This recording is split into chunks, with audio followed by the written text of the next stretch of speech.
Hello Missy, welcome back to my channel.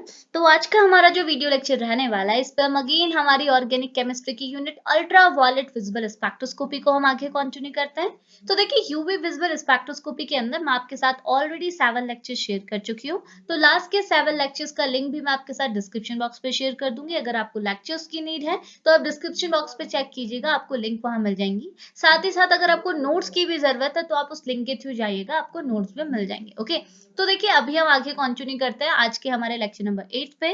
और आज के इस 8th लेक्चर पे हमने अगेन एक काफी इंपॉर्टेंट टॉपिक डिस्कस करना है, जिसपे जनरली क्वेश्चन पूछा जाता है, जो है आपका वुडवर्ड फिशर रूल। ओके, यानी कि आज के लेक्चर पे हम पर्टिकुलरली बात करने वाले हैं वुडवर्ड फिशर रूल क्या होता है। साथ ही साथ इस वुडवर्ड फिशर रूल को हमने अप्लाई करना है किसके लिए, हमने साथ साथ लिखा है for a conjugated cyclic and acyclic dienes. तो आपके सिलेबस में ये टॉपिक कुछ इस तरीके से दिया हुआ था, इस वजह से मैंने ये topic same as it is copy कर रखा है। तो आप यहाँ पर को क्या करना है, मैं आपको सिंपली बोलती हूँ। आज फर्स्टली हम बात करेंगे इस लेक्चर नंबर 8 पे कि वुडवर्ड फिशर रूल क्या होता है। देन इस फिशर रूल को अप्लाई करेंगे किसके ऊपर, conjugated cyclic and acyclic dance के ऊपर। साथ ही साथ पॉलीइंस को भी हम कवर करते हुए जाएंगे। तो ऐसे कंपाउंड, ऐसे ऑर्गेनिक कंपाउंड जो कि साइक्लिक और असाइक्लिक डाइन्स या फिर पॉलीइंस है, ऐसे कंजुगेटेड साइक्लिक असाइक्लिक डाइन्स के लिए हमने वुडवर्ड फिशर रूल को अप्लाई करना है। और अप्लाई करके क्या करना है, लैम्डा मैक्स की वैल्यू को निकालना है। तो अभी जस्ट इतना सुनो, मैं आपको आगे बताऊंगी। तो देखो इतनी चीज समझ में आई, यानी कि आज के लेक्चर पे हमने क्या काम करना है। तो देखो मैं यहाँ पे आपको सारी इंफॉर्मेशन दूंगी आज के टॉपिक के रिस्पेक्ट में। तो हम सारी चीजों को कवर करेंगे। इंट्रोडक्शन यानी कि वुडवर्ड फिशर रूल है क्या, क्यों हम इसे पढ़ते हैं, इसके एडवांटेजेस क्या है। फिर पर्टिकुलरली वुडवर्ड फिशर रूल को हम लोग अप्लाई करेंगे फॉर ए कंजुगेटेड डाइन्स। इसके लिए मैं आपको सारे टर्मिनोलॉजी एक्सप्लेन करूंगी, एग्जाम्पल के साथ मैं इसके एक दो क्वेश्चंस भी, प्रॉब्लम्स भी आपके साथ शेयर करूंगी। तो देखो आसान सा लेक्चर है, मे बी थोड़ा लेंथी हो जाए, बट हम कोई टॉपिक नहीं छोड़ेंगे, सारी चीजों को कवर करते हुए चलेंगे। ठीक है, तो आसान सा लेक्चर है, मैं पहले ही बोल रही हूँ, डेफिनेटली आपको क्लियर भी आएगा, लेकिन आपको चीजों को ध्यान से सुनना पड़ेगा। ओके, तो स्टार्ट करें लेक्चर को। चलिए ठीक है, लेक्चर हम कुछ इस तरीके से स्टार्ट करते हैं। फर्स्टली हम ये समझ लेते हैं कि आखिर ये वुडवर्ड फिशर रूल है क्या, क्योंकि हमको क्या करना है, इस रूल को अप्लाई करना है कंजुगेटेड डाइन्स के ऊपर। तो रूल पहले हमको समझना पड़ेगा, जब हम रूल समझ जाएंगे तभी हम रूल को अप्लाई कर पाएंगे। तो फर्स्टली हम इंट्रोडक्शन में यही चीज डिस्कस करने वाले हैं कि वुडवर्ड फिशर रूल है क्या। तो मैं इसे आपको सिंपली बताऊं तो थ्योरी के थ्रू भी मैं आपको लेके जाऊंगी, बट जस्ट मैं आपको पहले सिंपली बताऊं। तो वुडवर्ड फिशर रूल क्या है ना, एक टाइप का रूल है जिसकी हेल्प से हम किसी भी ऑर्गेनिक मॉलिक्यूल के लिए लैम्डा मैक्स की वैल्यू को कैलकुलेट कर सकते हैं। ठीक है, लेकिन ये जो फिशर रूल था, वो मतलब ये जो फिशर रूल है, वुडवर्ड फिशर रूल है, ये दो साइंटिस्ट के थ्रू दिया गया था। वही चीज यहाँ पे लिखी हुई है। ये बोल रहा है फर्स्टली जो ये वुडवर्ड फिशर रूल था, ये वुडवर्ड फिशर रूल के नाम से नहीं जाना जाता था, इसे फर्स्टली वुडवर्ड रूल ही बोला जाता था। बिकॉज इस रूल को फर्स्टली किसने दिया था, आपके एक साइंटिस्ट थे जिनका नाम था रॉबर्ट बर्न वुडवर्ड। इन्होंने क्या, फर्स्टली इस रूल को दिया गया था, कब दिया था, 1945 में दिया था। और इस रूल की हेल्प से क्या है, हम किसी भी मॉलिक्यूल के लिए, किसी भी ऑर्गेनिक मॉलिक्यूल के लिए लेमडा मैक्स की वैल्यू को कैलकुलेट कर सकते थे। ठीक है, किसी भी मॉलिक्यूलर स्ट्रक्चर के लिए, किसी भी ऑर्गेनिक मॉलिक्यूल के लिए हम लेमडा मैक्स की वैल्यू को निकाल सकते थे with the help of this Woodward rule, जिसे दिया गया था रॉबर्ट बर्न वुडवर्ड ने। कब दिया था, 1945 में। ओके, लेकिन उसके बाद क्या हुआ, ये जो वुडवर्ड का रूल था, ये इतना ज्यादा एप्लीकेबल नहीं था, इतना ज्यादा यूजफुल नहीं था। इसलिए क्या गया था, इसी रूल को देन फिर मॉडिफाई किया गया था बाय दूसरे साइंटिस्ट, और दूसरे साइंटिस्ट का नाम क्या था, लुइस फ्रेडरिक फिशर। तो आपके एक दूसरे साइंटिस्ट थे जिनका नाम था लुइस फ्रेडरिक फिशर। इन्होंने क्या किया, 1959 में, यानी कि थोड़े टाइम के बाद, आप देख सकते हैं, इस रूल को क्या है, फिर से मॉडिफाई किया। और इस मॉडिफाइड रूल को क्या किया, उन्होंने थोड़ा सा एक्सपेरिमेंटल डाटा के साथ रिलेट किया। मतलब देखो, वुडवर्ड ने एक रूल तो दिया, उस रूल की हेल्प से आप किसी भी मॉलिक्यूलर स्ट्रक्चर के लिए, किसी भी ऑर्गेनिक मॉलिक्यूल के लिए लैम्डा मैक्स की वैल्यू निकाल पाते थे। लेकिन वो वैल्यूज इतनी एक्सपेरिमेंटल नहीं रहती थी, मतलब एक्सपेरिमेंटल वैल्यू से इतना ज्यादा मैच नहीं करती थी। इस वजह से क्या है, इस रूल को इतना ज्यादा फुलफिल नहीं कंसीडर किया गया था। जिस वजह से क्या, आपके दूसरे साइंटिस्ट है जिनका नाम था फिशर, इन्होंने क्या किया, 1953 के 59 के टाइम पर वुडवर्ड के रूल को थोड़ा और मॉडिफाई किया। और उस रूल को क्या है, कुछ इस तरीके से मॉडिफाई किया कि जो हमको लैम्डा मैक्स की वैल्यू मिल रही थी, वो एक्सपेरिमेंटल डाटा से मैच कर रही थी। तो ये जो आपको कंबाइंड रूल मिला था, जो कि मॉडिफाइड रूल था, इसी मॉडिफाइड रूल को आप क्या बोलते हैं, वुडवर्ड फिशर रूल बोलते हैं। तो ये जो रूल है ये एक मॉडिफाइड रूल है जिसमें दोनों का कंट्रीब्यूशन है, वुडवर्ड का भी कंट्रीब्यूशन है, फिशर का भी कंट्रीब्यूशन है। तो इस कंट्रीब्यूटेड रूल को आप क्या बोलते हैं, वुडवर्ड फिशर रूल। और आपको मैंने बता दिया इस वुडवर्ड फिशर रूल से आप क्या कर सकते हैं, इस वुडवर्ड फिशर रूल से आप किसी भी मॉलिक्यूलर स्ट्रक्चर के लिए लैम्डा मैक्स की वैल्यू को कैलकुलेट कर सकते हैं। किसके बेसिस पे, कि उसमें कितने टाइप के क्रोमोफोरिक ग्रुप लगे हुए हैं, कितने ऑक्सोक्रोम लगे, क्योंकि हमको ये चीज पता है। देखो ये चीज मैं आपको लास्ट के लेक्चर से पढ़ाती आ रही हूँ, यानी कि लेक्चर नंबर 7 तक, यानी कि फर्स्ट से लेक्चर नंबर 7 तक हमने यही चीजें डिस्कस की है कि एब्जॉर्प्शन स्पेक्ट्रा कैसे बनता है, एब्जॉर्प्शन स्पेक्ट्रा में शिफ्टिंग आती है, लैम्डा मैक्स की वैल्यू में शिफ्टिंग आती है, किसकी वजह से आती है, अलग अलग फैक्टर, सॉल्वेंट की वजह से आती है, कंजुगेशन की वजह से आती है, क्रोमोफोर की वजह से आती है, ऑक्सोक्रोम की वजह से आती है। तो डिफरेंट फैक्टर्स जो है वो क्या है, लैम्डा मैक्स की वैल्यू को अफेक्ट करता है। तो यही चीज हमने निकाली है कि अगर हमारे को कोई ऑर्गेनिक मॉलिक्यूल दे दिया जाए और उसके लिए लैम्डा मैक्स की वैल्यू निकालनी है, तो हम लोग क्या कर सकते हैं, वुडवर्ड फिशर रूल की हेल्प से लैम्डा मैक्स की वैल्यू को निकाल सकते हैं। बिकॉज वुडवर्ड फिशर रूल जो है वो सारी चीजों का कॉन्ट्रीब्यूशन देखता है, वो सब चीजें दिखाता है कि आपके मॉलिक्यूल में कैसे क्रोमोफोरिक ग्रुप लगे हुए हैं, कैसे ऑक्सोक्रोम लगे हैं, किसका, किस क्रोमोफोर का, किस ऑक्सोक्रोम का कितना कॉन्ट्रीब्यूशन रहेगा लैम्डा मैक्स में। तो हम सबको क्या है, कंबाइन करके एक पर्टिकुलर मॉलिक्यूलर स्ट्रक्चर के लिए लैम्डा मैक्स की वैल्यू को आसानी से कैलकुलेट कर सकते हैं with the help of Woodward Fisher rule. Okay, समझ में आया। देखो मैं इसको वापस से आपको बोलूं कि सपोज करो ना, वुडवर्ड फिशर रूल है, जैसे आपको इतना बोला कि सपोज करो आपके पास एक स्ट्रक्चर है ए, और इस स्ट्रक्चर के लिए आपको क्या, लैम्डा मैक्स की वैल्यू सपोज आपको 500 एनएम मिली, तो आपने इसकी वैल्यू 500 एनएम निकाल ली। लेकिन वुडवर्ड फिशर रूल की हेल्प से आप ये भी प्रिडिक्ट कर सकते हैं कि अगर आपके इस स्ट्रक्चर ए में कोई क्रोमोफोरिक ग्रुप जुड़ा हुआ है, कोई ऑक्सोक्रोमिक ग्रुप जुड़ा हुआ है, कोई भी सब्स्टिट्यूशन जुड़ा हुआ है, तो उस सब्स्टिट्यूशन का कितना कंट्रीब्यूशन रहता है टुवर्ड्स लैम्डा मैक्स। अगर मैं बोलूं सपोज आपके पास कोई क्रोमोफोरिक ग्रुप एक्स जुड़ा है, तो वुडवर्ड फिशर रूल हमको एक टेबल देता है, उस टेबल में आपको सारे क्रोमोफोरिक ग्रुप, सारे ऑक्सोक्रोमिक ग्रुप की वैल्यूज दी होती है कि वो लैम्डा मैक्स को कितना कंट्रीब्यूट करेगा। अगर मैं बोलूं एक्स जो है इसका कंट्रीब्यूशन है 20 एनएम का, तो मैं क्या करूंगी, अगर इस ए के साथ 20 एनएम का एक्स जुड़ा हुआ है, तो मैं इसके साथ 500 प्लस 20 कर दूंगी, यानी कि यहाँ पे 520 एनएम मेरी ओवरऑल लैम्डा मैक्स की वैल्यू बनेगी। समझ में आया। तो यहाँ पे क्या होता है, वुडवर्ड फिशर रूल आपको यही बोलता है कि हमारा कोई कंपाउंड है, कोई भी ऑर्गेनिक मॉलिक्यूल है, उसमें कैसे सब्स्टिट्यूशन लगा है, कैसा क्रोमोफोर है, कैसा ऑक्सोक्रोम है, उन सब की वैल्यू को एडिट करके, उन सब की वैल्यू को कैलकुलेट करके हम किसी पर्टिकुलर ऑर्गेनिक मॉलिक्यूल के लिए, किसी भी मॉलिक्यूलर स्ट्रक्चर के लिए लैम्डा मैक्स की वैल्यू को कैलकुलेट कर सकते हैं। और इसी रूल को आप क्या बोलते हैं, वुडवर्ड फिशर रूल। इतनी चीज क्लियर आई। तो देखो इसी चीज को जो मैंने आपको बोला उसी को थ्योरी में लिखा हुआ है। ये बोला Woodward Fisher rule is used to calculate the position and for a given structure by relating the position and the degree of substitution of a chromophore। तो हम इस वुडवर्ड फिशर रूल की हेल्प से क्या है, पोजीशन को calculate कर सकते हैं, यानी कि लैम्डा मैक्स की वैल्यू को कैलकुलेट कर सकते हैं। कैसे, ये डिटरमाइन करके कि वहां पे कितने क्रोमोफोरिक ग्रुप लगे हुए हैं, कितने ऑक्सोक्रोमिक ग्रुप लगे हैं, कितना डिग्री का सब्स्टिट्यूशन है, तो इनको हम लोग ऐड करके, इनको कैलकुलेट करके किसी भी पर्टिकुलर ऑर्गेनिक मॉलिक्यूल की पोजीशन, या फिर आप बोल सकते हो लैम्डा मैक्स की वैल्यू को हम कैलकुलेट कर सकते हैं। इतनी चीज क्लियर आई। तो ये तो जस्ट मैंने आपको इंट्रोडक्शन डिस्कस करा है, ठीक है।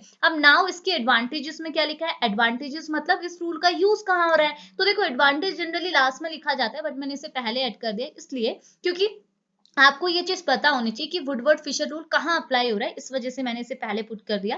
तो एडवांटेज में भी जस्ट इतना लिखा हुआ है, it is used to calculate the position and the maximum wavelength. Maximum wavelength मतलब लैम्डा मैक्स, जहां पे आपकी वेवलेंथ की वैल्यू, यहाँ पे आपका एब्जॉर्प्शन क्या हो, मैक्सिमम हो फॉर अ गिवन स्ट्रक्चर। तो हम इस वुडवर्ड फिशर रूल की हेल्प से कोई भी कंपाउंड के लिए उसकी पोजिशन और उसके लिए लैम्डा मैक्स की वैल्यू को कैलकुलेट कर सकते हैं। और कैसे कर सकते हैं, तो यहाँ लिखा हुआ है by relating the position and degree of substitution of chromophore. जो मैंने यहाँ बोला कैसे कर सकते हैं, by relating the position and degree of substitution of chromophore, यानी कि वहां पे कितना सब्स्टिट्यूशन है, कौन से क्रोमोफोरिक ग्रुप लगे हैं, कौन से ऑक्सोक्रोमिक ग्रुप लगे हैं, तो उनकी वैल्यू को एडिट करके, उनकी वैल्यू को कैलकुलेटेड करके हम लैम्डा मैक्स की वैल्यू निकाल सकते हैं। जैसे मैंने यहाँ बोला पर्टिकुलर ए कंपाउंड के लिए 500 एनएम थी लैम्डा मैक्स की वैल्यू, लेकिन मैंने एक क्रोमोफोरिक ग्रुप एक्स ऐड कर दिया जिसके लिए लैम्डा मैक्स का कॉन्ट्रीब्यूशन है 20 एनएम। तो अगर ये इसके साथ ऐड हो रहा है, तो अब मेरी लैम्डा मैक्स की वैल्यू 500 नहीं रहेगी, अब उसकी वैल्यू 500 प्लस 20 हो जाएगी, यानी कि 520 एनएम हो जाएगी। तो इसी रूल को हम लोग क्या बोलते हैं, वुडवर्ड फिशर रूल। तो अभी जस्ट मैं आपको थ्योरी के थ्रू समझा रही हूँ, अभी मैं जब आपको एग्जांपल दिखाऊंगी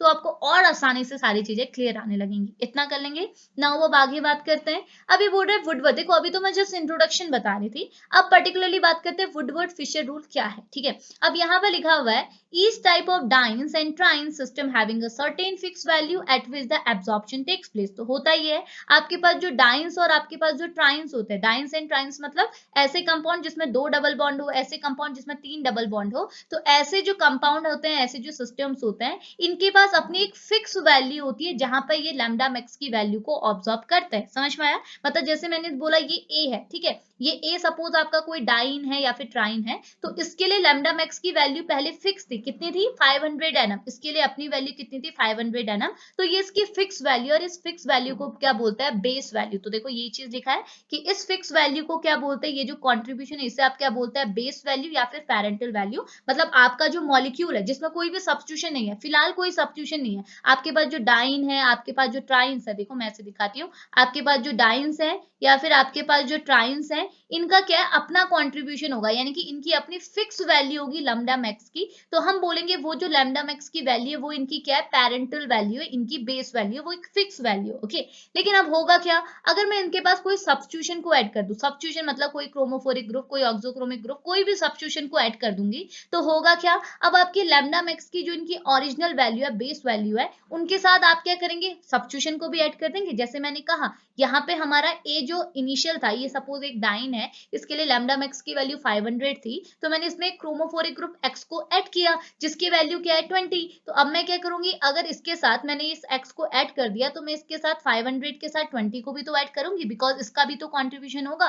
तो वही चीज बोल रहा है कि पहले तो इन सबकी अपनी पेरेंटल वैल्यू होती है, लेकिन इनमें क्या होते हैं? दूसरे ग्रुप का भी कॉन्ट्रीब्यूशन होता है। ये बोल रहा था contribution made by the various alkyl substitution, ring residue, double bond extending conjugation, polar group जैसे Cl, Br, etc and addition to the base value of a base value to obtain a lambda max for a particular compound। तो ये बोल रहा अगर इनके साथ कोई contribution लगा हुआ है या फिर कोई भी सब्स्टिट्यूशन लगा हुआ है, जैसे आपके कोई पोलर ग्रुप लग गए, कोई भी कंजुगेटेड मतलब कोई एक्स्ट्रा डबल बॉन्ड लग गया कंजुगेशन को बढ़ाने के लिए, या फिर अगर कोई भी सब्स्टिट्यूशन लगा, सिंपली बोलो कोई भी सब्स्टिट्यूशन लगा, तो होगा क्या? सब्स्टिट्यूशन अगर लग गया है तो अब हमको क्या ओवरऑल लैम्डा मैक्स की वैल्यू निकालनी है। तो हम उस पर्टिकुलर कंपाउंड में जो बेस वैल्यू है उसके साथ क्या है? उसके सब्स्टिट्यूशन की वैल्यू भी ऐड करेंगे। जैसे फॉर्मूला क्या बना? इसने बोला अगर आप किसी भी पर्टिकुलर कंपाउंड के लिए लैम्डा मैक्स की वैल्यू निकालना चाहते हैं, तो लैम्डा मैक्स की वैल्यू किसके इक्वल होगी? पहले तो बेस वैल्यू के इक्वल होगी, लेकिन बेस वैल्यू के इक्वल तब तक, बेस वैल्यू के इक्वल तब तक होगी जब तक उसमें कोई सब्स्टिट्यूशन नहीं होगा। अगर उसमें कोई सब्स्टिट्यूशन लग गया तो आपने क्या करेगा? सब्स्टिट्यूशन का जो कॉन्ट्रीब्यूशन है, अदर कॉन्ट्रीब्यूशन जो भी है, मतलब जो भी ग्रुप लगे हुए हैं, उनका कॉन्ट्रीब्यूशन भी आप ऐड करोगे। जब पूरी वैल्यूज आप ऐड करोगे तब जाके आपको लैम्डा मैक्स की वैल्यू मिलेगी। समझ में आया? तो यही चीज यहाँ पे लिखी हुई है कि आपके ये ग्रुप जैसे अल्काइल ग्रुप्स हैं, जैसे आपके रिंग रेसिड्यू है, जैसे डबल बॉन्ड्स हैं, जैसे पोलर ग्रुप है, इनका भी तो कंट्रीब्यूशन होगा। अगर ये ऐड हुई है तो आपको अगर लैम्डा मैक्स की पर्टिकुलर वैल्यू निकालनी है, तो आपने क्या करना होगा? अपनी बेस वैल्यू के साथ इन सारे कॉन्ट्रीब्यूशन को भी ऐड करना होगा। ये चीज तो हमने ऊपर की। हमारे ए के लिए ए की जो बेस वैल्यू थी वो कितनी थी? 500। हमने क्रोमोफोरिक ग्रुप ऐड किया जिसकी वैल्यू थी 20 है ना। तो हमको अगर ओवरऑल वैल्यू निकालनी है, लैम्डा मैक्स की वैल्यू निकालनी है, तो हम 500 प्लस क्या करेंगे? 20। फिर जाके हमको क्या है? हमारी 520 जो वैल्यू मिलेगी वो हमारी फिक्स वैल्यू होगी लैम्डा मैक्स की। समझ में आया? तो बेस वैल्यू प्लस उसमें जितना भी कंट्रीब्यूशन है आपने सबको ऐड करना है। जैसे ए था, इसके साथ सिर्फ एक एक्स लगाऊंगी तो क्या होगा? ए की वैल्यू 500, इसकी वैल्यू 20। अगर दो एक्स लगाऊंगी तो मेरे क्या होगा? इसकी वैल्यू और 20। एक और एक्स लगा दिया तो मेरे को अगेन एक 20 मिला, तो क्या हो गया? 500 प्लस 20 प्लस 20 प्लस 20, जो आपकी वैल्यू मिलेगी अब वो जाके कितनी मिलेगी? कितनी मिलेगी? 560 एनएम मिलेगी। अब ये जो 560 एनएम लैम्डा मैक्स की वैल्यू, ये पूरे कंपाउंड की वैल्यू। तो ऐसे ही आप क्या निकालते हैं? लैम्डा मैक्स की वैल्यू निकालते हैं। किसकी हेल्प से? With the help of Woodward Fisher rule. तो यही चीज आपको कौन बोलता है? Woodward Fisher rule. इतनी चीज क्लियर आई? समझे ना? इतना बस इतना करना। आप अगर इतना समझ के अब आगे देखो कितने आसानी से समझ जाओगे, क्योंकि अब जस्ट आपने वैल्यूज अपने माइंड पर रखनी है और वैल्यूज को पुट करते रहना है, आपको खुद ब खुद लैम्डा मैक्स की वैल्यू मिल जाएगी। ठीक है, अब आगे क्या बोल रहा है? देखो यहाँ पर लिखा हुआ there are 3 set of rule. 3 set of rule मतलब ये जो वुडवर्ड फिशर रूल है ना, ये सिर्फ डाइन्स और पॉलिन्स के लिए एप्लीकेबल नहीं होता, इसके साथ साथ ये कार्बोनाइल कंपाउंड, बेंजोइल डेरिवेटिव सबके लिए एप्लीकेबल होता है। तो यहाँ पे लिखा हुआ है ये जो वुडवर्ड फिशर रूल है ये कहाँ कहाँ एप्लीकेबल होता है? पहले लिखा हुआ है Woodward Fisher rule for a conjugated dienes and polyenes, यानी कि डाइन्स इन पॉलिन्स के लिए एप्लीकेबल होता है, जो हम आज के लेक्चर पे डिस्कस कर रहे हैं। इसके साथ साथ ये बोल रहा है ये वुडवर्ड फिशर रूल को आप अनसैचुरेटेड कार्बोनाइल कंपाउंड में भी एप्लीकेबल कर सकते हो, साथ ही साथ इसे एरोमेटिक कंपाउंड और बेंजोइल डेरिवेटिव में भी अप्लाई कर सकते हो। तो अभी हमने बाकी को नहीं देखना है, हमने जिस पहले रूल को देखना है किसके लिए? कंजुगेटेड डाइन्स एंड पॉलिन्स के लिए। ठीक है, तो ये चीज समझ में आई? अब देखो, अब यहाँ से आपको वापस से वही चीज लिखी हुई है, सुनेगा। देखो अब यहाँ पे क्या लिखा हुआ है, तो देखो अब यहाँ से आपका एक और चीज स्टार्ट हो रही है, मतलब वही चीज है जो हमने आगे डिस्कस किया। अब ये बोल रहा है rule for the conjugated dance. Conjugated dance के लिए क्या रूल है, तो फर्स्टली यहाँ पे लिखा हुआ है conjugated dienes and polyenes are found in most of the organic compound. ये बोल रहे हैं हमारे पास जितने ज्यादा, मतलब जितने हमारे पास ऑर्गेनिक मॉलिक्यूल है, उनमें से most of the organic molecule में आपको कंजुगेटेड डाइन्स एंड कंजुगेटेड पॉलीन्स ही मिलेंगे। और आपने उन्हीं ऑर्गेनिक मॉलिक्यूल के लिए अब आज क्या निकालना है, लैम्डा मैक्स की वैल्यू निकालनी है with the help of Woodward Fisher rule.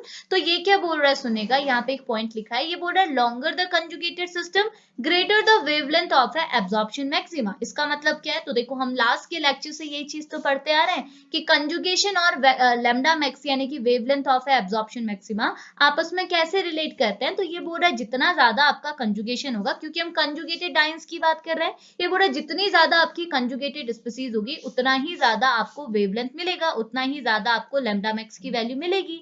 और क्यों मिलेगी, तो देखिए मैं आपको ये चीज लास्ट लेक्चर से बताती आ रही हूँ। आपको बस ये 4 लाइंस याद करनी है। क्या लाइंस, पहली चीज है देखो कभी भी किसी भी स्पीसीज में आपको जितना ज्यादा कंजुगेशन मिलेगा, तो आपको पता है जितना ज्यादा कंजुगेशन उतनी ही ज्यादा आपकी स्टेबिलिटी, जितना ज्यादा कंजुगेशन होगा वो स्पीसीज उतनी ही ज्यादा स्टेबल होगी। और अगर कोई स्पीसीज स्टेबल है, इट मींस वहां पे एनर्जी की वैल्यू क्या होगी, कम होगी, क्योंकि स्पीसीज अगर स्टेबल है तो इट मींस उसके पास एनर्जी कम है। अगर एनर्जी ज्यादा होगी तो स्पीसीज आपकी अनस्टेबल हो जाएगी। तो हमको पता है अगर कंजुगेशन ज्यादा होगा तो स्टेबिलिटी ज्यादा होगी, और स्टेबिलिटी ज्यादा होगी तो एनर्जी क्या होगी, कम होगी। और आपको पता है एनर्जी और वेवलेंथ का रिलेशनशिप क्या होता है कि एनर्जी जितनी ज्यादा उतनी कम वेवलेंथ, या फिर आप बोल सकते हो एनर्जी जितनी कम उतनी ज्यादा वेवलेंथ। तो यहाँ पे एनर्जी की वैल्यू कम है तो वेवलेंथ की वैल्यू हमारी खुद ब खुद क्या हो जाएगी, ज्यादा हो जाएगी। तो कंजुगेटेड सिस्टम होने की वजह से लैम्डा मैक्स की वैल्यू क्या है, खुद ब खुद इंक्रीज हो जाती है। तो हमको यहाँ पे बैथोक्रोमिक शिफ्ट देखने को मिलती है। तो बैथोक्रोमिक शिफ्ट वगैरह का कॉन्सेप्ट तो हम पढ़ चुके हैं।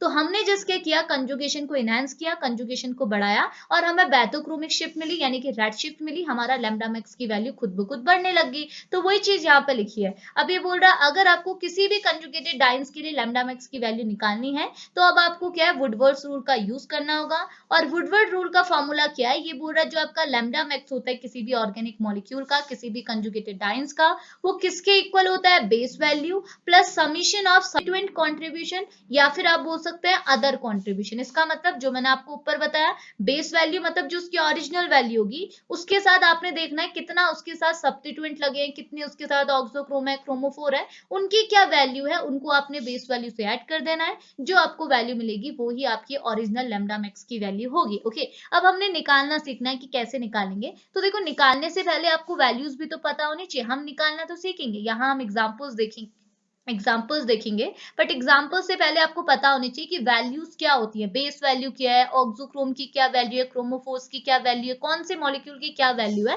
तो वो चीज पता करनी हमको पड़ेगी। तो सबसे पहले हम पर्टिकुलरली स्टार्ट करते हैं, बेस वैल्यूज क्या होती है, बेस वैल्यू की हम लोग वैल्यू चेक करते हैं। उसके बाद जो क्रोमोफोर होते हैं, ऑक्सोक्रोम होते हैं, सब्स्टिट्यूएंट होते हैं, उनकी वैल्यूज को हम चेक करेंगे। तो बेस वैल्यू से स्टार्ट करते हैं। तो फर्स्टली बोल रहा है बेस वैल्यू क्या होती है, ठीक है। तो यहाँ पे लिखा हुआ है, ये बोल रहा है each type of dienes and triene system having a certain fixed value at which the absorption takes place, this is called as a base value and a parental value। ये बोल रहा है आपके पास जो डाइन्स होते हैं, आपके पास जो ट्राइन्स होते हैं, इनके पास एक फिक्स वैल्यू होती है जहां पे इनका एब्जॉर्प्शन होता है, यानी कि जहां पे इनका एब्जॉर्प्शन मैक्सिमम होता है, लैम्डा मैक्स की इनकी एक फिक्स वैल्यू होती है, और उसी वैल्यू को आप बेस वैल्यू और पेरेंटल वैल्यू बोलते हैं। लेकिन ये वैल्यू क्या हो जाती है, चेंज हो जाती है। किसकी वजह से, अगर आप इसमें कोई क्रोमोफोरिक ग्रुप, कोई ऑक्सोक्रोमिक ग्रुप ऐड कर देते हैं, कोई भी सब्स्टिट्यूशन ऐड कर देते हैं, इस वजह से क्या है, लैम्डा मैक्स की वैल्यू चेंज हो जाती है, घट भी सकती है, बढ़ भी सकती है। तो यहाँ पे आपको क्या शिफ्टिंग देखने को मिलती है, और वो शिफ्टिंग तो हम लास्ट लेक्चर पे पढ़ चुके हैं। बैथोक्रोमिक शिफ्ट, हिप्सोक्रोमिक शिफ्ट, ये जो हमने पढ़ी थी वो इसीलिए तो पढ़ी थी कि लैम्डा मैक्स की वैल्यू चेंज हो रही है, और हमने आज वो चेंज कैसे होनी है, अगर चेंज हो रही है तो क्या वैल्यू होगी, उसको हमने क्या करना है, प्रिडिक्ट करना है। इतनी चीज क्लियर आई। तो ये वही चीज बोल रहा है कि आपके पास जो डाइन्स होते हैं, ट्राइन्स होते हैं, इनकी एक फिक्स वैल्यू होती है जहां पे ये अपना एब्जॉर्प्शन करता है, यानी कि इनके लिए लैम्डा मैक्स की एक फिक्स वैल्यू होती है। उस फिक्स वैल्यू को ही आप बोलते हैं base value and parental value. तो अगर हमने क्या करना है, किसी भी कंपाउंड के लिए, किसी भी ऑर्गेनिक मॉलिक्यूल के लिए लैम्डा मैक्स की वैल्यू निकालनी है, तो सबसे पहले आप उसकी बेस वैल्यू को पता कीजिए कि उसका बेस वैल्यू क्या है। तो यहाँ पे लिखा है देखो, अगर आपका जो कंजुगेटेड डाइन्स है, अगर वो एस ट्रांस है, यानी कि ट्रांस है, या फिर अगर वो सिस है, तो दोनों के लिए क्या होती है, अलग अलग लैम्डा मैक्स की वैल्यू होती है। तो यहाँ पर लिखा हुआ है, अगर आपका मॉलिक्यूल ट्रांस है, देन उस उस केस में आपको जो बेस वैल्यू मिलेगी, उसके लिए जो बेस वैल्यू होगी, उसकी जो पेरेंटल वैल्यू होगी, ओरिजिनल वैल्यू होगी, वो होगी 217 एनएम। और अगर आपका मॉलिक्यूल क्या है, ट्रांस की बजाय सिस कन्फॉर्मेशन में लाई कर रहा है, तो सिस कन्फॉर्मेशन में आपकी मॉलिक्यूल की वैल्यू क्या होगी, 253 एनएम। तो देखो वही चीज लिखा है, अगर आपके पास डाइन है, अगर डाइन आपका कैसा है, सिस कन्फॉर्मेशन में है, तो आपको एनएम की वैल्यू यानी कि लैम्डा मैक्स की बेस वैल्यू क्या मिली, वो मिली 253 एनएम। और अगर वो ट्रांस में शिफ्ट हो गया तो लैम्डा मैक्स की वैल्यू आपको क्या मिली, 217 एनएम। तो ये चीज आपको याद करनी पड़ेगी, ये वैल्यूज। ओके, अब देखो अब ये क्या बोल रहा है, अब देखो हमने डाइंस को सिस एंड ट्रांस के फॉर्म में तो देख लिया, हमने देख लिया अगर डाइंस सिस फॉर्म में होगी तो पेरेंटल वैल्यू क्या होगी, और अगर ट्रांस फॉर्म में होगी तो पेरेंटल वैल्यू क्या होगी। ओके, यानी कि बेस वैल्यू क्या होगी। ओके, लेकिन देखो इसके अलावा भी क्या होता है, और डिफरेंट फॉर्म होते हैं जहां आपके डाइंस एग्जिस्ट करते हैं, और सारे डिफरेंट फॉर्म के लिए क्या होती है, अलग अलग लैम्डा मैक्स की बेस वैल्यू होती है। इसका मतलब देखो यहाँ पर लिखा हुआ है the base value depend upon whether the dice is linear. तो आपको ये भी देखना होगा कि आपका डाइंस लीनियर तो नहीं है, आपका डाइन हेटेरोएन्युलर तो नहीं है, आपका डाइन ट्रांसोइड तो नहीं है, आपका डाइन साइक्लिक तो नहीं है, आपका डाइंस होमोएन्युलर तो नहीं है। अगर आपका डाइंस क्या है, ये सारे अलग अलग फॉर्म में अकर कर सकता है, जैसे साइक्लिक और सिस और ट्रांस की फॉर्म में अकर कर रहा है। सिमिलरली आपका डाइंस क्या है, लीनियर फॉर्म में भी हो सकता है, हेटेरोएन्युलर फॉर्म में भी हो सकता है, ट्रांसोइड फॉर्म में भी हो सकता है, साइक्लिक और होमोएन्युलर फॉर्म में भी हो सकता है। और ये फॉर्म्स क्या है, इनको मैं आपको आगे डिस्कस कराऊंगी। तो इन सारे फॉर्म्स के लिए क्या है, डाइंस की अपनी अपनी फिक्स क्या होती है, लैम्डा मैक्स की वैल्यू होती है। तो आपने ये सारी बेस वैल्यूज को याद रखना होगा, यानी कि ये ध्यान में रखना होगा कि डाइन कौन सी फॉर्म में है, अगर सिस फॉर्म में है तो उसकी वैल्यू ये है, ट्रांस फॉर्म में है तो ये है, हेटेरोएन्युलर है तो उसकी कोई फिक्स वैल्यू होगी। तो ये चीज आपको चेक करना होगा, आपको जो एग्जांपल्स दिखाए जाएंगे उसमें आपको ये देखना होगा कि आपका डाइन कैसे अरेंज है, उसका अरेंजमेंट कैसा है, और उसी के बेसिस पर पहले आप क्या निकालेंगे, बेस वैल्यू निकालेंगे। ठीक है, अब बेस वैल्यू निकाल देंगे, देन होगा क्या, ये पूरा बेस वैल्यू निकालने के बाद आप उस बेस वैल्यू में क्या करोगे, ऐड करोगे, किसको ऐड करोगे, सब्स्टिट्यूशन को ऐड करोगे। यानी कि आप देखोगे कि क्या वहां पे कोई ऑक्सोक्रोमिक ग्रुप ऐड है, क्या वहां कोई क्रोमोफोरिक ग्रुप ऐड है, क्या कोई सॉल्वेंट ऐड है, क्योंकि हमने ये लास्ट के लेक्चर पे पढ़ लिया, इन सारे ग्रुप्स की वजह से, सॉल्वेंट, क्रोमोफोर, ऑक्सोक्रोम की वजह से लैम्डा मैक्स की वैल्यू तो अफेक्ट होती है। तो अब हम क्या करेंगे, अगर हम बेस वैल्यू निकाल देंगे, उसके बाद बेस वैल्यू का सम करेंगे किसके साथ, जितना भी वहां पे कंट्रीब्यूशन होगा, जितने भी वहां सब्स्टिट्यूशन होंगे, जितने भी ऑक्सोक्रोम, क्रोमोफोर, सॉल्वेंट होगा, उनका जितना भी कंट्रीब्यूशन होगा उसको ऐड करेंगे किसके साथ, पेरेंटल वैल्यू यानी कि बेस वैल्यू के साथ। तो जब हमको सम करने के बाद जो हमको ओरिजिनल वैल्यू मिलेगी, जो हमको वैल्यू ऑब्टेन होगी, वही वैल्यू हमारी किसके इक्वल होगी, wavelength of a maximum absorption of a molecule, यानी कि वही वैल्यू आपके मॉलिक्यूल के लैम्डा मैक्स के इक्वल होगी। जैसे देखो अभी हमने बेस वैल्यू दिखाई, ये मैंने सिस ट्रांस की दिखाई। सिमिलरली अगर डाइंस होमोएन्युलर फॉर्म में है, हेटेरोएन्युलर फॉर्म में है, एंडोसाइक्लिक फॉर्म में है, एक्सोसाइक्लिक फॉर्म में है, डबल बॉन्ड एक्सटेंडिंग के फॉर्म में है, तो इनकी अपनी कुछ बेस वैल्यूज रहती है, वो हमको याद करेगी। उसके साथ साथ हम देखेंगे कि सब्स्टिट्यूशन क्या है, हम सब्स्टिट्यूशन कैसे देखेंगे, जैसे इंक्रीमेंट, यहाँ सब्स्टिट्यूशन को इंक्रीमेंट लिखा है कि अगर कोई अल्काइल ग्रुप तो ऐड नहीं है, कोई एक्सोसाइक्लिक डबल बॉन्ड तो नहीं है, कोई डबल बॉन्ड एक्सटेंडिंग कंजुगेशन तो नहीं है, अगर आपको ये चीजें देखने को मिल रही है तो इनके करस्पॉन्डिंग जो कॉन्ट्रीब्यूशन है उनको ऐड करोगे। कोई ऑक्सोक्रोम आपको मिलेगा, OR, SR, CL, BR, अगर ये कोई ग्रुप मिलेंगे तो इनका जितना कॉन्ट्रीब्यूशन होगा उसे आप ऐड करोगे। अगर आपको सॉल्वेंट गिवन होगा कि क्रोमोफोर आपने डाला हुआ है, तो क्रोमोफोर का कॉन्ट्रीब्यूशन -1 nm का है, तो जितनी बेस वैल्यू होगी उससे -1 nm को आप माइनस कर दोगे, वो आपका एक्चुअल वैल्यू आपको मिलेगी। तो वही चीज मैं आपको बोल रही हूँ, बेस वैल्यू के साथ आपने इंक्रीमेंट, ऑक्सोक्रोम, सॉल्वेंट की वैल्यू को भी ऐड करना है, इनका कॉन्ट्रीब्यूशन भी ऐड करना है, फिर जाके जो आपको वैल्यू मिलेगी वो आपकी ओरिजिनल लैम्डा मैक्स की वैल्यू होगी। ओके, अब देखो वो तो ठीक हो गया, वो तो हम निकाल लेंगे। अब पर्टिकुलरली पहले मैं बताती हूँ ये बेस वैल्यू आपकी किसकी कैसी है। जैसे हमने बोला कि आपका जो डाइंस है वो लीनियर, हेटेरोएन्युलर, ट्रांसोइड, साइक्लिक, होमोएन्युलर फॉर्म में अकर करता है। तो इन डिफरेंट फॉर्म की क्या बेस वैल्यू होती है और ये डिफरेंट फॉर्म क्या होते हैं वो हम समझते हैं। तो फर्स्टली बात आता है होमोएन्युलर डाइंस क्या होते हैं। तो देखो नाम से पता चल रहा है, डाइंस मतलब दो डबल बॉन्ड आपके पास है, लेकिन अगर हम बोल रहे हैं होमोएन्युलर डाइंस का मतलब ये हुआ कि दोनों डबल बॉन्ड क्या है, होमो है, यानी कि with in a ring present है। एक ही साइकिल के अंदर, एक ही रिंग के अंदर अगर दो डबल बॉन्ड प्रेजेंट होते हैं तो उसे हम बोलते हैं होमो एन्युलर डाइंस। जैसे आप इमेज में देख सकते हैं, ये आपका होमो एन्युलर डाइंस है, क्योंकि यहाँ जो दो डबल बॉन्ड प्रेजेंट है वो with in a ring present है, यानी कि कंजुगेशन जो हो रहा है, डाइंस जो है वो विद इन अ रिंग है, इस वजह से हम इसे क्या बोलते हैं, होमो एन्युलर डाइंस। और अगर आपको कोई होमो एन्युलर डाइन मिलता है एग्जाम्पल में, तो उसके लिए आप बेस वैल्यू किसके इक्वल रखोगे, 253 nm के इक्वल रखोगे। इतना हुआ। नेक्स्ट क्या है, हेटेरोएन्युलर डाइंस। हेटेरोएन्युलर डाइंस मतलब अगर आपके पास डाइंस हैं लेकिन वो हेट्रोएन्युलर है, यानी कि दो डिफरेंट रिंग में प्रेजेंट है। तो ऐसे रिंग को आप बोलते हैं, ऐसे डाइन्स को आप क्या बोलते हैं, हेट्रोएन्युलर डाइन्स। जैसे आप इमेज में देख सकते हैं, यहाँ दो डाइन्स हैं, दोनों कंजुगेशन में भी हैं, लेकिन कंजुगेशन में कहाँ इन्वॉल्व है, दो डिफरेंट रिंग में इन्वॉल्व है, इस वजह से हम इसे हेट्रोएन्युलर डाइन्स बोलते हैं। और हेट्रोएन्युलर डाइन्स के लिए जो लैम्डा मैक्स की वैल्यू होती है वो 215 nm के इक्वल होती है। ओके, अब इसके बाद क्या हो जाता है, एक और टर्म आता है आपका एंडोसाइक्लिक डबल बॉन्ड। देखो एंडोसाइक्लिक डबल बॉन्ड मतलब क्या होता है कि अगर आपका डबल बॉन्ड क्या है, विद इन अ रिंग है, एक ही रिंग के अंदर है, तो उसे आप बोलते हो एंडोसाइक्लिक डबल बॉन्ड। और एंडोसाइक्लिक डबल बॉन्ड के लिए जो कंट्रीब्यूशन होता है लैम्डा मैक्स का, वो 0 के इक्वल होता है, यानी कि इसे हम नेग्लेक्ट ही करते हुए चलते हैं। लेकिन एंडो के अपोजिट क्या होता है, एक्सोसाइक्लिक डबल। लेकिन अगर आप एक्सोसाइक्लिक डबल बॉन्ड देखोगे तो एक्सोसाइक्लिक डबल बॉन्ड का अपना कंट्रीब्यूशन रहता है, जो कि 5 nm का रहता है। तो एक्सोसाइक्लिक डबल बॉन्ड को अपने माइंड पर रखना है। तो एक्सोसाइक्लिक डबल बॉन्ड मतलब अगर कोई भी डबल बॉन्ड क्या होगा, साइकिल से एक्सो होगा, एक्सो मतलब बाहर साइड होगा, तो ऐसे डबल बॉन्ड को बोलते हैं एक्सोसाइक्लिक डबल बॉन्ड। तो आप देख सकते हैं यहाँ पे हमारे पास दो रिंग है, सपोज मैं इसे रिंग ए और इसे रिंग बी बोलूं, तो आप देख सकते हैं रिंग ए में कोई भी एक्सोसाइक्लिक डबल बॉन्ड नहीं है। देखो एक्सोसाइक्लिक डबल बॉन्ड मतलब ये सिंपल सा मतलब इतना तो होता है कि अगर आपके साइकिल से बाहर कोई डबल बॉन्ड प्रेजेंट है तो वो एक्सोसाइक्लिक डबल बॉन्ड है। ओके, लेकिन वो डबल बॉन्ड क्या है, आपके साइकिल से अप्रोच भी करना चाहिए। जैसे आप देख सकते हैं,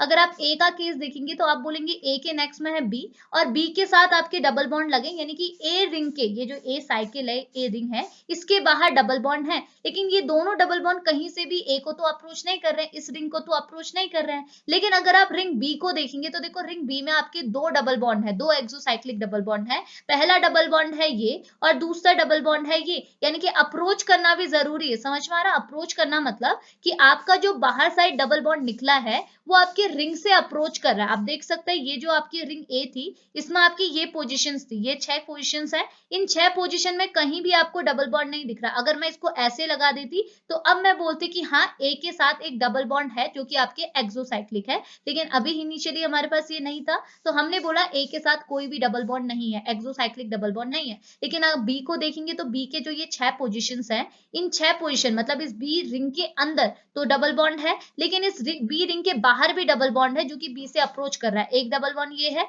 एक डबल बॉन्ड ये है, यानी कि दोनों डबल बॉन्ड क्या है, बी से अटैच है, बी से जुड़े हुए हैं। तो ये दोनों जो डबल बॉन्ड है ये बी के एक्सोसाइक्लिक डबल बॉन्ड है। तो बी के पास तो एक्सोसाइक्लिक डबल बॉन्ड है, लेकिन ए के पास नहीं है। और एक्सोसाइक्लिक डबल बॉन्ड का अपना कॉन्ट्रीब्यूशन होता है जो कि 5 nm का कॉन्ट्रीब्यूशन होता है। ठीक है, अगला डबल बॉन्ड एक्सटेंडिंग, इसका ज्यादा यूज नहीं है। डबल बॉन्ड एक्सटेंडिंग मतलब क्या हो जाएगा कि अगर आपके पास डबल बॉन्ड है तो सही, एक से ज्यादा डबल बॉन्ड तो है, लेकिन वो कंजुगेशन में इन्वॉल्व नहीं है, उसे बोला जाता है डबल बॉन्ड एक्सटेंडिंग। तो इसे आप स्किप कर सकते हैं, इसका इतना ज्यादा यूज नहीं है। तो पहले आपने ये जस्ट बेसिक टर्म देखे, एंडो सॉरी होमो एन्युलर डाइन्स क्या होते हैं, हेट्रोएन्युलर डाइन्स क्या होते हैं, एक्सोसाइक्लिक डबल बॉन्ड क्या होता है, एंडोसाइक्लिक डबल बॉन्ड क्या होता है। तो इनके कंट्रीब्यूशन भी देखिए कि किसका कितना कंट्रीब्यूशन रहेगा।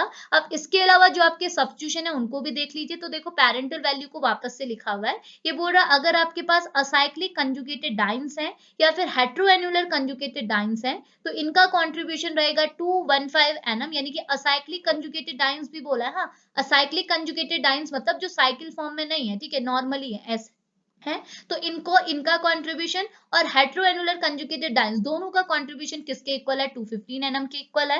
और अगर होमो एन्युलर है, यानी कि आपके पास कंजुगेटेड डाइन्स है और दोनों डाइन्स क्या है, विद इन अ रिंग है, तो होमो एन्युलर जो कंजुगेटेड डाइन्स है उसका कंट्रीब्यूशन है 253। और आपके असाइक्लिक ट्राइन्स, असाइक्लिक मतलब ये भी आपके साइक्लिक फॉर्म में नहीं है, असाइक्लिक है, अब बोल सकते हो लीनियर फॉर्म में है या फिर चेन फॉर्म में है। तो असाइक्लिक ट्राइन्स है अगर आपके पास है तो इसका कंट्रीब्यूशन भी दिखाया गया है 254 nm। ओके, तो ये वैल्यूज आपको याद करनी, ये आपकी पैरेंटल वैल्यू हुई। अब इन पैरेंटल वैल्यूज के पास सब्स्टिट्यूशन भी तो होगा। जैसे इसने सब्स्टिट्यूशन को इंक्रीमेंट बोला है कि आपने कोई बाहर से ग्रुप और ऐड कर दिया, जैसे अगर आप कोई अल्काइल ग्रुप ऐड करते हो या फिर रिंग रेसिड्यू ऐड करते हो। तो देखो रिंग रेसिड्यू क्या होता है, अभी मैं आपको एग्जांपल के थ्रू बताऊंगी। अभी जस्ट समझो रिंग रेसिड्यू अपने माइंड पर रखिएगा, और अब आपका कोई अल्काइल ग्रुप है, अल्काइल मतलब मिथाइल प्रोपाइल, कोई भी ग्रुप ऐड है, तो उनका कंट्रीब्यूशन किसके इक्वल होगा, 5 nm के इक्वल होगा। अगर आपके पास कोई एक्सोसाइक्लिक एक्सोसाइक्लिक डबल बॉन्ड है, जैसे मैंने ऊपर बताया एक्सोसाइक्लिक डबल बॉन्ड है, तो इसका अपना कंट्रीब्यूशन होगा जो कि 5 nm के इक्वल होगा।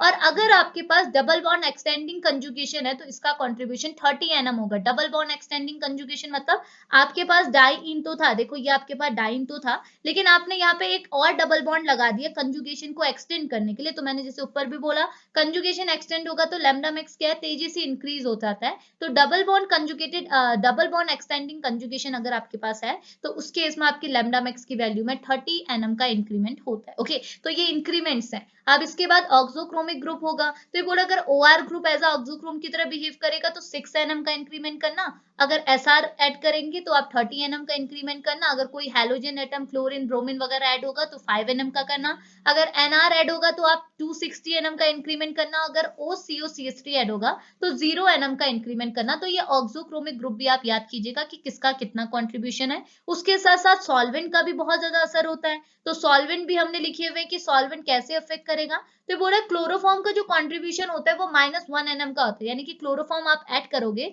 तो क्लोरोफॉर्म क्या करेगा, लैम्डा मैक्स की वैल्यू को डिक्रीज करेगा, यानी कि 1 nm की वैल्यू को डिक्रीज करेगा। ईथर भी डिक्रीज करेगा, -7 nm का डिक्रीमेंट होगा। साइक्लोहेक्सेन भी डिक्रीमेंट करेगा, -11 nm का डिक्रीमेंट होगा। लेकिन वाटर इंक्रीमेंट करेगा, +8 nm का इंक्रीमेंट होगा। अब ये इंक्रीमेंट क्यों हो रहा है, डिक्रीमेंट क्यों हो रहा है, ये मैं आपको लेक्चर नंबर 3 पे ऑलरेडी डिस्कस करा चुकी हूँ। ठीक है, तो यहाँ पे जैसे आपने वैल्यूज अपने माइंड पर रखनी है कि किसकी कितनी वैल्यू है, कौन कितना कंट्रीब्यूट करना है। अगर आप ये समझ जाएंगे तो अब मैं आपको एग्जांपल पे लेके चलती हूँ।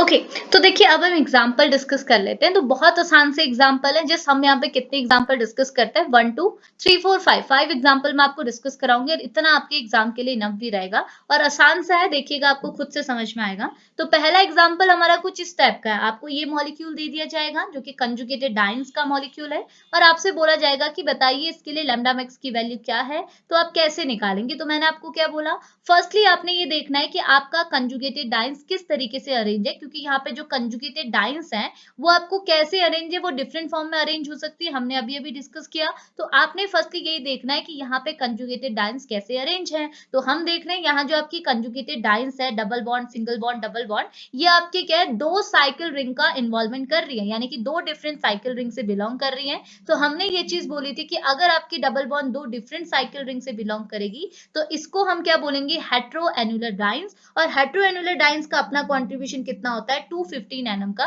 तो हम बोलेंगे कि यहाँ जो हमारी डाइन्स है वो हेटेरो एनुलर डाइन्स है और हेटेरो एनुलर डाइन्स के लिए बेस वैल्यू किसके इक्वल होती है, 215 nm के इक्वल होती है। तो हमको बेस वैल्यू मिल गई जो कि 215 nm के इक्वल है। ओके, अब इसके अलावा हम देखेंगे क्या यहाँ पे कोई और कंट्रीब्यूशन है, कोई ऑक्सोक्रोमिक ग्रुप लगा है, कोई भी कंट्रीब्यूशन, कोई इंक्रीमेंट वगैरह कुछ भी है तो हमको पता चलेगा बिल्कुल है। कैसे है, तो मैंने आपको एक चीज बोली थी, रिंग रेसिड्यू। मैंने बोला रिंग रेसिड्यू मैं आपको आगे बताऊंगी। हमने बोला कि अल्काइल ग्रुप और रिंग रेसिड्यू का कंट्रीब्यूशन होता है 5 nm। तो अल्काइल ग्रुप तो आपको पता है, बट रिंग रेसिड्यू क्या होता है मैं आपको बताती हूँ। देखो रिंग रेसिड्यू आप कैसे निकालते हैं, आपको बस ये चेक करना होता है कि आपका जो कंजुगेशन है उस कंजुगेशन को अगर आप एक सर्कल बनाते हैं, जैसे मैं बताऊं कि ये आपका कंजुगेशन है और इसे मैं इस कंजुगेशन को एक सर्कल के थ्रू बताऊं कि इतने एरिया पे मेरा कंजुगेशन हो रहा है, तो वो जो सर्कल जिन डबल डबल मतलब जिन बॉन्ड्स को कट करेगा उतने ही आपके पास रिंग रेसिड्यू होंगे। तो मैं क्या बोल सकती हूँ, जैसे ये है मेरा conjugation double bond single bond double bond, तो अगर मैं इसको ऐसे करूं, ये बॉन्ड को ऐसे करूं कि मेरा कंजुगेशन बस इतने पोर्शन में लाई कर रहा है, इतना एरिया मेरा कंजुगेटेड है,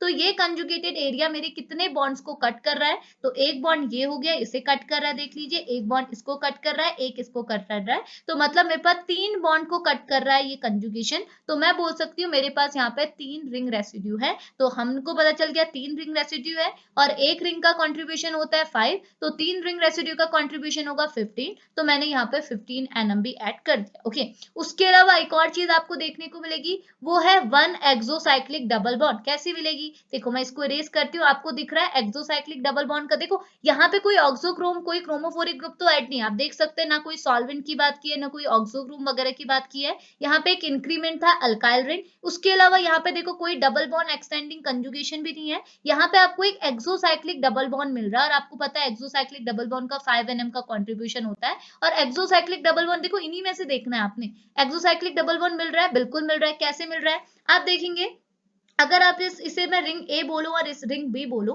तो ये रिंग ए का तो कोई एक्सोसाइक्लिक डबल बॉन्ड नहीं है, बिकॉज इस रिंग में ये जो 6 पॉइंट्स है 1 2 3 4 5 6, इस 6 पॉइंट में से कोई भी बाहर को डबल बॉन्ड नहीं जा रहा है। लेकिन रिंग बी की अगर आप बात करेंगे तो रिंग बी के जो ये 6 पॉइंट्स हैं, इन 6 पॉइंट्स में से ये वाला जो पॉइंट है इसके एडजेसेंट पे यहाँ पे डबल बॉन्ड आपको मिल रहा है, यानी कि रिंग बी के लिए एक क्या है, एक्सोसाइक्लिक डबल बॉन्ड है, रिंग ए के लिए कोई भी एक्सोसाइक्लिक डबल बॉन्ड नहीं है। तो हम बोल सकते हैं इस रिंग बी के सिमिलर, ये रिंग बी है, इसके नेक्स्ट में क्या है, आपको एक डबल बॉन्ड देखने को मिल रहा है, तो रिंग बी के लिए क्या है, ये एक्सोसाइक्लिक डबल बॉन्ड हुआ।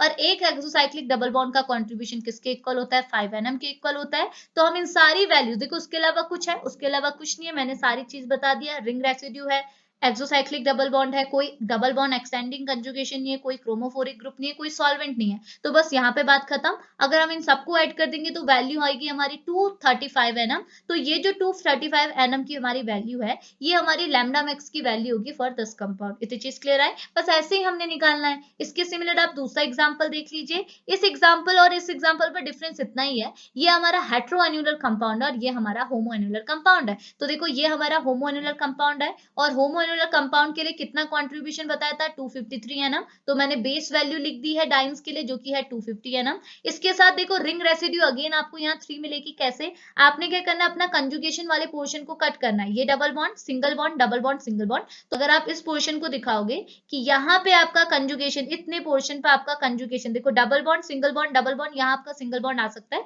तो हम क्या करें, इतना पोर्शन हमारा कंजुगेटेड है, double bond single bond double bond. तो इसे मैं एक सर्कल के थ्रू अगर आपको रिप्रेजेंट कराऊं तो इस सर्किल में हमारे कितने बॉन्ड इन्वॉल्व हो रहे हैं, देखो डाइन्स में आपके 3 ही रेसिड्यू आपको मोस्ट ऑफ द केसेस में मिलेंगे। तो 1 2 एंड 3, ये तीन सिंगल बॉन्ड यहाँ पे कट हो रहे हैं। तो 3 रेसिड्यू हमको मिले, तो 3 रेसिड्यू की वैल्यू कितनी हो जाएगी, 3 into 5, बिकॉज एक की होती है 5। तो 15 nm हमको मिल गया। उसके बाद ये बोल रहा है एक हमको एक्सोसाइक्लिक डबल बॉन्ड में मिल रहा है। कैसे मिल रहा है, देखो ना, एक एक्सोसाइक्लिक डबल बॉन्ड मिल तो रहा है, कैसे मिल रहा है, हमारे पास वैसे तो हमको पता है ये होमोएन्युलर रिंग है, लेकिन इस होमोएन्युलर रिंग में हमारे पास 2 रिंग है, रिंग ए और रिंग बी। तो रिंग ए के लिए तो कोई भी एक्सोसाइक्लिक डबल बॉन्ड नहीं है, लेकिन रिंग बी के लिए एक्सोसाइक्लिक डबल बॉन्ड है, वो है ये रिंग बी की ये पोजीशन है, देख सकते हैं।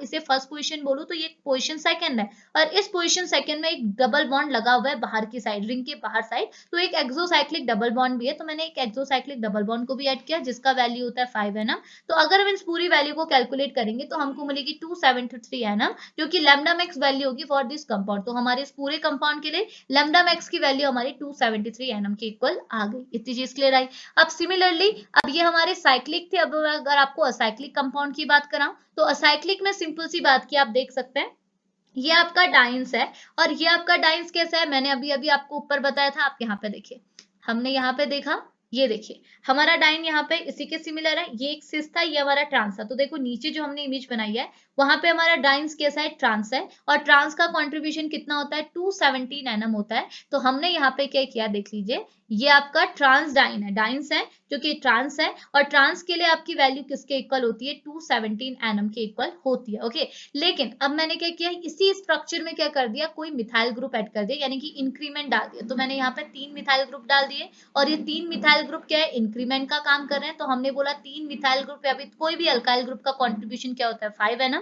तो यहाँ पे हमने 3 अल्काइल ग्रुप डाल रखे हैं, तो एक अल्काइल ग्रुप का वैल्यू होता है 5, तो 3 का क्या हो जाएगा 15। तो मैं क्या करूंगी, ये जो मेरी वैल्यू है 214 है ना, इसमें मैं 15 का एडिशन करके इसे किसके इक्वल कर दूंगी, 228 के इक्वल। और ये जो 228 वैल्यू हमको मिली है, यही हमारी लैम्डा मैक्स की वैल्यू हमको ऑब्टेन हो जाएगी। ठीक है, अब नेक्स्ट एग्जांपल क्या है, ये लास्ट एग्जांपल है, इसे भी आप देख लीजिए। तो देखो ना, एक और चीज मैं आपको यहाँ पे बताऊं, जो आपकी डाइन्स होती हैं, जो आपकी डाइन्स होती है, हमने यहाँ साइक्लिक की तो बात कर ली, बट मैं असाइक्लिक यहाँ पर डालना भूल गई। तो आप ये भी लिख लीजिएगा कि अगर आपके पास असाइक्लिक डाइन्स है तो असाइक्लिक डाइन्स का जो कंट्रीब्यूशन होता है बेस वैल्यू का, वो होता है 217 nm। और आप यहीं वही चीज देख रहे हैं कि यहाँ पे आपके पास क्या है, असाइक्लिक डाइन्स है, ये आपके साइक्लिक तो नहीं है, असाइक्लिक डाइन्स है। तो इस असाइक्लिक डाइन्स के लिए बेस वैल्यू किसके इक्वल होगी, 217 nm के इक्वल होगी। और साथ ही साथ यहाँ पे आपको अल्काइल का सब्स्टिट्यूशन भी दिख रहा है, कहाँ मिल रहा है, देखो ये डबल बॉन्ड, ये सिंगल बॉन्ड डबल बॉन्ड, और यहाँ पे आपको क्या है, अल्काइल देखने को मिल रहा है। यहाँ पे एक मिथाइल ग्रुप होगा, एक यहाँ पे मिथाइल ग्रुप होगा, तो यहाँ पे आपके पास 2 मिथाइल ग्रुप है, 2 इंक्रीमेंट है, तो 2 अल्काइल ग्रुप हो गए, यानी कि 2 इंक्रीमेंट हो गए, एक इंक्रीमेंट की वैल्यू 5, तो 2 की हो जाएगी 10। तो हम क्या करेंगे, 217 में ऐड कर देंगे 10, तो वैल्यू आएगी 227। तो ये 227 वैल्यू क्या है, लैम्डा मैक्स है फॉर दिस ठीक है, तो ये हमारे इस मॉलिक्यूल के लिए लैम्डा मैक्स की वैल्यू हमारी 227 के इक्वल आ गई। तो ठीक है, तो हमने यहाँ पे क्या करना है, देखो मैंने बहुत सारे एग्जांपल यहाँ पे नहीं लिखे, मैं लिखने वाली थी बट मैंने नहीं लिखे बिकॉज एग्जाम के लिए आपका इतना इनफ रहेगा। ठीक है, हमने थ्योरी भी डिस्कस की हुई है, तो हमारे एग्जाम के लिए इतना मटेरियल इनफ है। तो देखो इतनी चीज क्लियर आई, तो बस यही चीज आपने यहाँ पे डिस्कस करनी थी, और यही होता है आपका Woodward Fisher rule for a conjugated cyclic and acyclic dienes. तो conjugated cyclic and acyclic dienes की तो बात कर ली, अभी मैं आपका स्लैबर्स देखूंगी, अगर वहां पे आपको कोई दूसरे कंपाउंड जैसे alpha beta unsaturated carbonyl compound की बात की हो, एरोमेटिक कंपाउंड की बात की हो, तो हम इनके लिए भी वुडवर्ड फिशर रूल की बात करेंगे। बट अभी हम इस लेक्चर को यहीं पे फिनिश कर देते, बिकॉज आज हमने इतना ही डिस्कशन लेना था। तो अभी लेक्चर को फिनिश करते हैं, मिलेंगे नेक्स्ट लेक्चर पे, तब तक के लिए बाय बाय। और अगर आपको लेक्चर हेल्पफुल रखा होगा तो लेक्चर को लाइक करते हुए जाइएगा, और चैनल पे नए होंगे तो चैनल को सब्सक्राइब भी कर लीजिएगा। ठीक है, तो अभी लेक्चर को फिनिश करते हैं, मिलेंगे नेक्स्ट लेक्चर पे, तब तक के लिए बाय बाय।